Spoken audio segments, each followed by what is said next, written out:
নমস্কার বন্ধুরা, আপনারা সবাই দেখছেন সরকারি সংবাদ ইউটিউব চ্যানেল।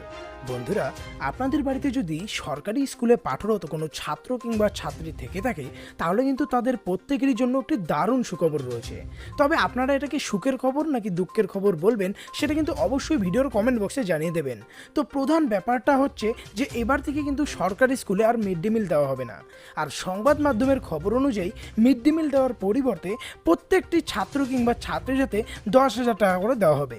তো এখানে দেখুন, এই সম্পর্কে হেডলাইনে পরিষ্কার করে বলা হয়েছে যে মিড ডে মিলের বদলে ছাত্রছাত্রীদের ব্যাংক অ্যাকাউন্টে 10,000 টাকা করে দিচ্ছে মোদিজি। করোনা ও লকডাউন পরিস্থিতিতে কেন্দ্রের এই বিরাট বড় ঘোষণা। কিভাবে ছাত্রছাত্রীরা এই 10,000 টাকা পাবেন, কবে থেকে পাবে, কোন কোন জেলার ছাত্রছাত্রীদের এই টাকাটা দেওয়া হবে, সবটাই কিন্তু এখানে বলে দেওয়া হয়েছে। তবে তার আগে বন্ধুরা, যদি আপনারাও 10,000 টাকা বা মিড ডে মিল পেতে চান, তাহলে কিন্তু সবার প্রথমেই এই ভিডিওটিকে একটি লাইক করে দেবেন। এরই সঙ্গে লাল রঙের সাবস্ক্রাইব বাটনে ক্লিক করে বেল নোটিফিকেশনটা অল করে দেবেন। তো এখানে দেখুন, প্রথমে যেটা বলা হয়েছে যে কেন্দ্রের তরফ থেকে সম্প্রতি এই মর্মে একটি বিশেষ বিজ্ঞপ্তি জারি করা হয়েছে, যেখানে বলা হয় যে স্কুল পড়ুয়াদের ব্যাংক অ্যাকাউন্টে সরাসরি মিড ডে মিলের বদলে নগদ অর্থ হিসেবে 10,000 টাকা পাঠানো হবে কেন্দ্র সরকার বা মোদী সরকারের তরফ থেকে।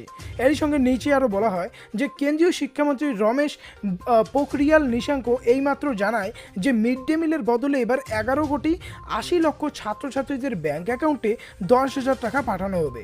প্রথম শ্রেণী থেকে অষ্টম শ্রেণীর সমস্ত ছাত্রছাত্রীদের মিড ডে মিলের বদলে 10,000 টাকা ব্যাংক অ্যাকাউন্টে পাঠিয়ে দেওয়া হবে। করোনা পরিস্থিতি ও লকডাউনের মাঝে কেন্দ্রের এই সিদ্ধান্ত সত্যি প্রশংসনীয়।